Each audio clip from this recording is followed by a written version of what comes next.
Remember, I told you about how the Russians slipped quite a few of their own dead into those 6,000 bodies they handed over to Ukraine, passing them off as fallen Ukrainian soldiers. And all of this was accompanied by Putin's pompous talk about how, we gave back more than 6,000 bodies, but in return, we got very few. We're ready to hand over more than 3,000 more bodies. Well, as it turned out, of course, the Russians, not only do they not abandon their own, they even plant them. Not only do they abandon their own, but they also plant them, because these trucks loaded with the corpses of fallen Ukrainian soldiers, which are being returned, are full of ringers rotting bodies of Russian orcs.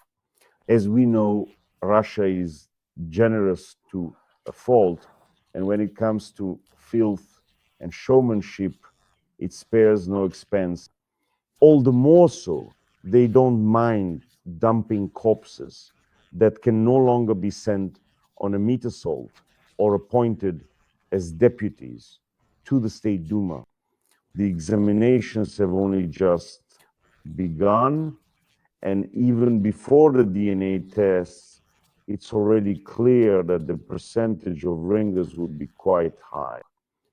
When loading the corpses into those trucks, the Russians didn't bother to cover their tracks or make any effort. They just wanted to shock with the numbers of bodies handed over and had neither the desire nor the time to disguise their dead.